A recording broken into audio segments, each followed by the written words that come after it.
நம்முடைய நாட்டின் முதுகெலும்பு விவசாயிகள்.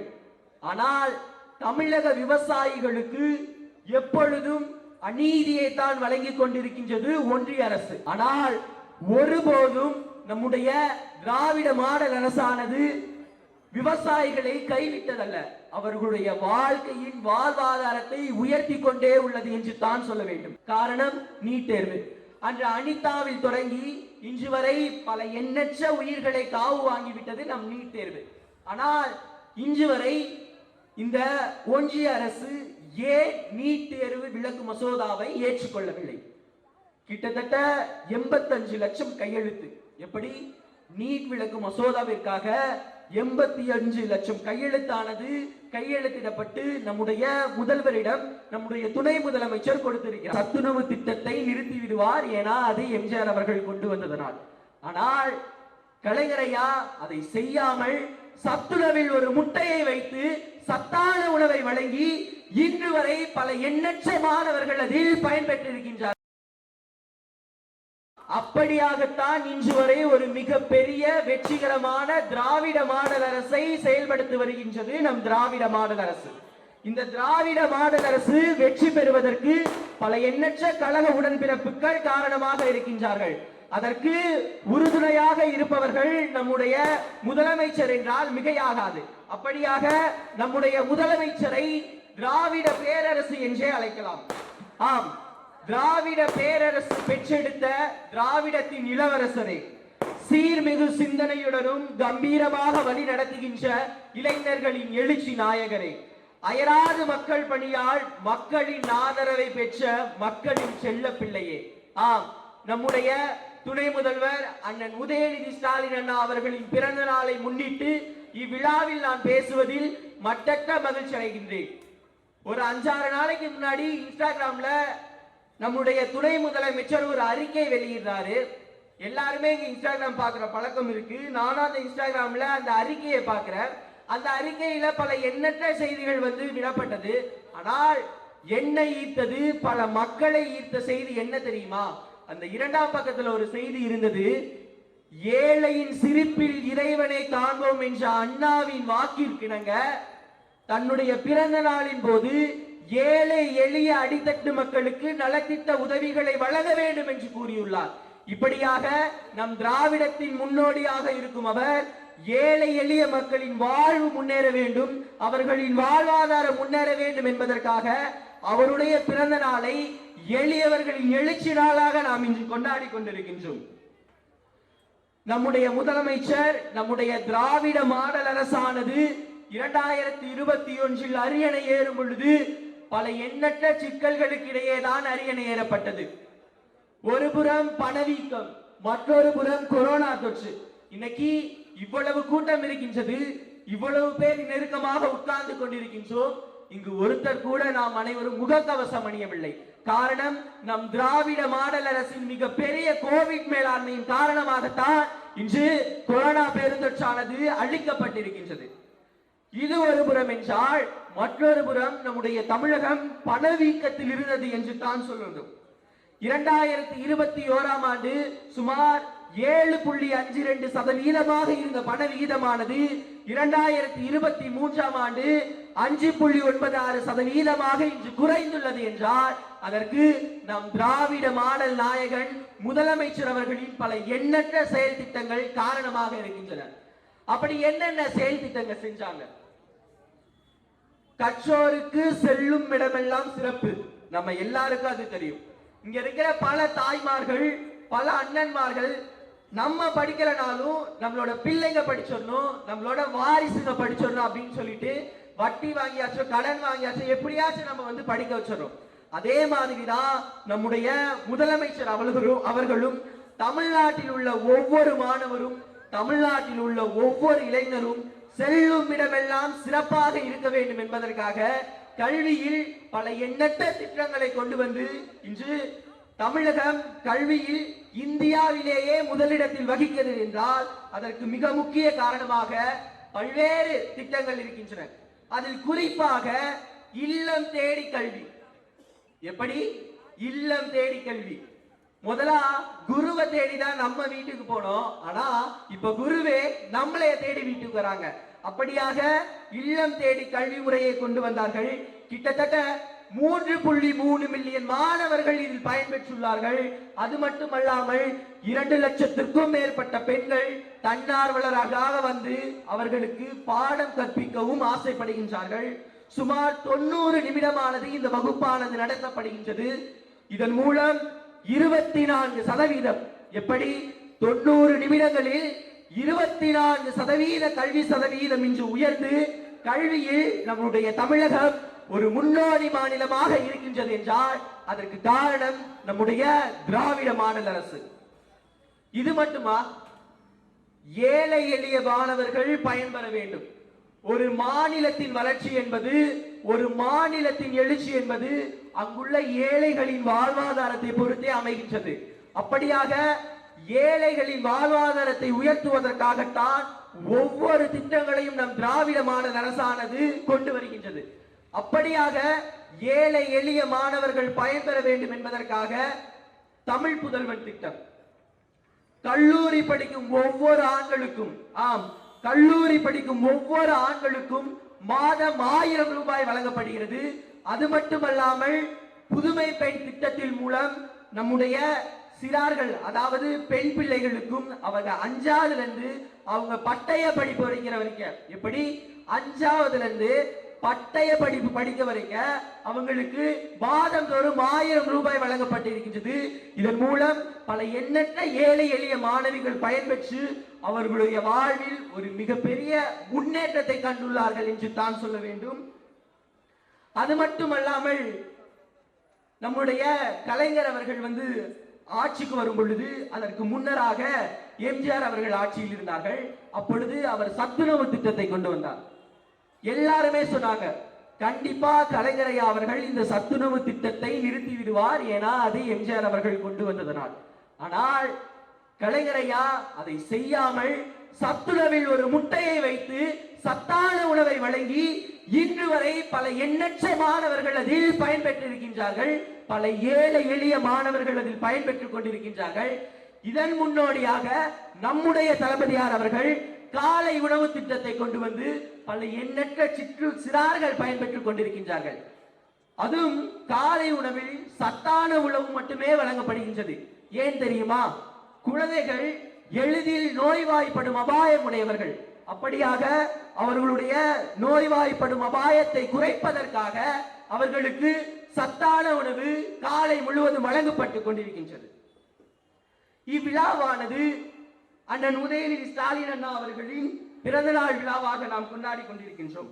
அப்படியாக தாத்தாவின் அணுகுமுறை, அப்பாவின் கனிவு, குன்றாத கொள்கை பற்று, அஞ்சாத அரசியல் ஆண்மை, ஒருபொழுதும் கலங்காத கழகப்பற்று, பணிவும் கனிவும் கொண்டு திகழ்கின்றார் நம் துணை முதலமைச்சர் என்ற நம்முடைய கழக பொதுச் செயலாளர் அண்ணன் ஐயா துரைமுருகன் ஐயா அவர்களின் வாக்கிற்கிணங்க பல எண்ணற்ற திட்டங்களை நம்முடைய துணை முதலமைச்சர் செய்து வருகின்றார். குறிப்பாக அவர் விளையாட்டுத்துறை அமைச்சராக பதவியேற்கும் பொழுது தமிழ்நாட்டில் தலை சிறந்த வீரர் வீராங்கனைகளை முன்னேறி கொண்டு வருவோம் என்றும், தமிழ்நாடுதான் விளையாட்டுத்துறையின் தலைநகராக இருக்க போகின்றது என்றும் ஒரு மிகப்பெரிய கொள்கையோடு வந்தனர். அந்த கொள்கை இன்று நிறைவேறி இருக்கின்றது என்று தான் சொல்ல வேண்டும். எப்படி தெரியுமா? தமிழ்நாட்டில் உள்ள கிட்டத்தட்ட 12,525 கிராமங்களுக்கு, எப்படி 12,525 கிராம ஊராட்சிகளுக்கு விளையாட்டு உபகரணங்களை கொடுத்து கலைஞர் ஸ்போர்ட்ஸ் கிட் என்ற திட்டத்தின் மூலம் பல்வேறு இளைஞர்கள் இதில் பயன்பெற்று வரார்கள். இதன் மூலம் அவர்களுடைய வாழ்வாதாரம் உயர்ந்து கொண்டே இருக்கின்றது. இதன் மூலம் அவர்கள் விளையாட்டு துறையில் ஒரு மிகப்பெரிய வளர்ச்சியை பெற்றுள்ளார்கள் என்று தான் சொல்ல வேண்டும். அது மட்டுமல்லாமல் அறிஞர் அண்ணா நெடுந்தூர ஓட்ட போட்டிகள் இளைஞர்களுக்கிடையே விளையாட்டு ஆர்வத்திலே வளர்த்திடும் நோக்கில் சுமார் 38 லட்சம், எப்படி சுமார் 38 லட்சம் மதிப்பீட்டில் மாரத்தான் போட்டிக்கு இணையாக அறிஞர் அண்ணா நெடுந்தூர ஓட்ட போட்டிகள் இன்று நிறைவேற்றப்பட்டுள்ளது. அது மட்டுமல்லாமல் 2023ஆம் ஆண்டு ரூபாய் 2.68 கோடி செலவில் தமிழகத்தில் முதல் முறையாக நம்முடைய சென்னை மாநகரில் ஒரு மிகப்பெரிய கார் ரேஸ் போட்டி நடந்துச்சு. அது மிகவும் வெற்றிகரமாக அந்த போட்டியானது முடித்து வைக்கப்பட்டது. அது மட்டுமல்லாமல் தமிழ்நாடு சாம்பியன் அறக்கட்டளை கடந்த 2 ஆண்டுகளில் 680 விளையாட்டு வீரர்களுக்கு ரூபாய் 12 கோடி நிதியுதவி வழங்கப்பட்டது. அது மட்டுமல்லாமல் கடந்த 3 ஆண்டுகளில் சர்வதேச மற்றும் தேசிய அளவிலான விளையாட்டு போட்டிகளில் பதக்கங்களை வென்ற மாற்றுத்திறனாளிகளுக்கு ரூபாய் 104.22 கோடி 104.22 கோடி கிட்டத்தட்ட 345 பேருக்கு 3345 பேருக்கு உயரிய ஊக்கத்தொகையானது வழங்கப்பட்டது. இதன் மூலம் மாற்றுத்திறனாளிகளின் வாழ்வாதாரம் உயர்த்தப்பட்டுள்ளது. அது மட்டுமல்லாமல் மதுரையில் ஒருங்கிணைந்த விளையாட்டு அறிவியல் மையம் புதுமை முயற்சி திட்டத்தின் கீழ் கொண்டு வரப்பட்டது.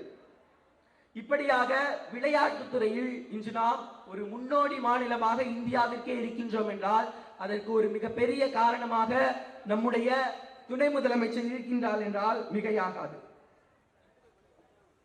அடுத்ததாக நம்ம எல்லாருக்குமே இப்ப ரொம்ப அத்தியாவசியமா இருக்கிறது சுகாதாரம் என்றால் அது மிகையாகாது. அப்படியாக பல்வேறு மருத்துவ திட்டத்தின் மூலம் இன்று ஏழை எளிய மக்கள் பல்வேறு நிலைகள் எப்படி பல்வேறு இக்கட்டான சூழல்களில் கூட அவர்கள் பயன்பெற்று வந்திருக்கிறார்கள். கலைஞர் ஐயா அவர்களுடைய மருத்துவ காப்பீட்டு திட்டம் இன்று வரை பல உயிர்களில் நம்முடைய கலைஞர் ஐயா இந்த மருத்துவ காப்பீட்டு திட்டத்தின் மூலம் வாழ்ந்து கொண்டிருக்கின்றார் என்றால் அது மிகையாகாது. அது மட்டுமல்லாமல் மற்ற மாநிலத்துக்கும் நம்முடைய மாநிலத்துக்கும் என்ன வித்தியாசம்? மற்ற மாநிலத்துல நோயாளிக மக்கள் மருத்துவரை தேடி போகணும். ஆனா நம்ம மாநிலத்துல மருத்துவர்கள் மக்களை தேடி வராங்க. அதுதான் மக்களை தேடி மருத்துவம். இதன் மூலம் பல எண்ணற்ற மக்கள் பயன்பெற்றிருக்காங்க. குறிப்பா மூட்டு வலி இருக்கிறவங்க, முதியோர்கள், கர்ப்பிணி பெண்கள், சர்க்கரை நோயில வீட்டுல இருந்தே நம்ம பரிசோதனை செஞ்சுக்கலாம், பிபி பார்க்கணும்னா வீட்டுல இருந்தே பார்த்துக்கலாம். இப்படி அவர்களுடைய பிரச்சனையை அவர்களுடைய சிரமத்தை குறைக்கும் வகையில் அவர்கள் மக்களை தேடி மருத்துவத்தின் மூலம் பல எண்ணற்ற மக்கள் அதில் பயன்பெற்றுக் கொண்டிருக்கின்றார்கள். அது மட்டுமல்லாமல் நம்மை காக்கும் 48 என்ற திட்டத்தின் மூலம் கிட்டத்தட்ட 201 கவர்மெண்ட் ஹாஸ்பிட்டல்லையும் 408 தனியார் மருத்துவமனைகளும் இந்த திட்டமானது செயல்பட்டு வருகின்றது.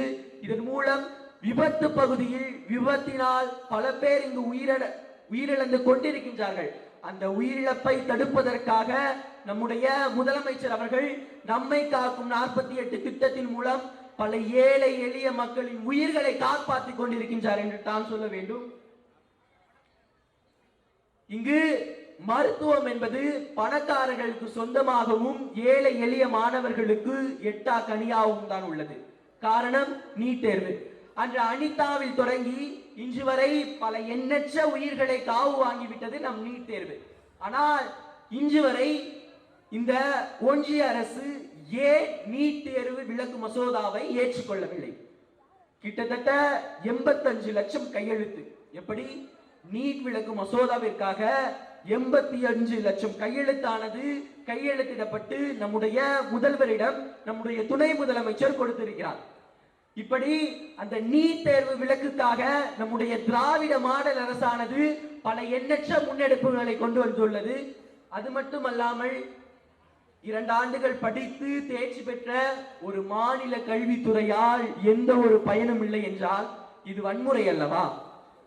11வது 12வது படிக்கணும், ஆனா அதுல எந்த ஒரு பயனும் இல்லை. நீ திரும்ப ஒரு தேர்வு எழுதணும்னு சொல்லி தேசிய அளவிலான கல்விக் கொள்கை. எப்படி இந்தியா ஒரு நாடு இல்லை, இந்தியா ஒரு துணை கண்டம். இங்கு பல மொழிகளால் பல இனத்தவர்களால் நம்முடைய இந்தியாவானது உருவாக்கப்பட்டது. அப்படி என்றால் இந்தியா என்பது எப்படி ஒரு நாடாகும்? இந்தியா ஒரு துணை கண்டம் என்றால் நாடு முழுவதுமான தேசிய கல்விக் கொள்கை என்பது எப்படி சாத்தியமாகும்? அதற்கும் ஒரு பல எண்ணற்ற விலக்கு மசோதாக்களை நம்முடைய திராவிட மாடல் அரசானது கொண்டு வந்துள்ளது. அது மட்டுமல்லாமல் எப்பொழுதும் இந்தி திணிப்பு கொள்கைக்கு ஒரு முன்னோடி மாநிலமாக நம்முடைய திராவிட மாடல் அரசு இருந்து கொண்டிருக்கின்றது என்று தான் சொல்ல வேண்டும். ஏன் மாநில சுயாட்சி வேண்டும்? நம்முடைய நாட்டின் முதுகெலும்பு விவசாயிகள். ஆனால் தமிழக விவசாயிகளுக்கு எப்பொழுதும் அநீதியை தான் வழங்கிக் கொண்டிருக்கின்றது ஒன்றிய அரசு. விவசாய துறையானது பொது பட்டியலில் இல்ல, மாநில பட்டியலில் அது மத்தியத்திற்குரியது. அப்படியாக விவசாயிகளுக்கு ஒவ்வொரு முறையும் அநீதியை வழங்கிக் கொண்டிருக்கின்றது. ஒருவேளை இன்று மாநில சுயாட்சி இருந்திருந்தால் அன்று டெல்லியில் என் தாத்தனும் பாட்டனும் அம்மனமாகவும் எலிக்கறியும் அளவும் தின்னும் அவலம் ஏற்பட்டிருக்கின்றது. ஆனால் ஒருபோதும் நம்முடைய திராவிட மாடல் அரசானது விவசாயிகளை கைவிட்டதல்ல, அவர்களுடைய வாழ்க்கையின் வாழ்வாதாரத்தை உயர்த்தி கொண்டே உள்ளது என்று தான் சொல்ல வேண்டும். எப்படி தெரியுமா? புரட்சிகர வேளாண்மை திட்டம். ஆம், புரட்சிகர வேளாண்மை திட்டம் 18 மாவட்டங்களில் 65 75% பரிசு நிலங்களை பயிரிடும் நிலங்களாக மாற்றி பயிர் விதைத்தல், சிறுதானியங்கள், சூரிய சக்தி பம்ப் செட்டு, கடன் தள்ளுபடி, இப்படி பல எண்ணற்ற திட்டங்களை கொண்டு வந்து நம்முடைய திராவிட மாடல் அரசானது ஏழை எளிய மக்களின் வாழ்வாதாரத்தை உயர்த்தி இன்று விளையாட்டுத் துறையில், கல்வித்துறையில், விவசாயத்தில், தொழில்துறையில், தமிழ் துறையில், அனைத்து துறையிலும் நம்முடைய தமிழகமானது முன்னோடியாக இருக்கின்றது என்றால் அதற்கு காரணம் நம் திராவிட மாடல் அரசு என்று கூறி வாய்ப்பளித்ததற்கு நன்றி பாராட்டி விடைபெறுகின்றேன்.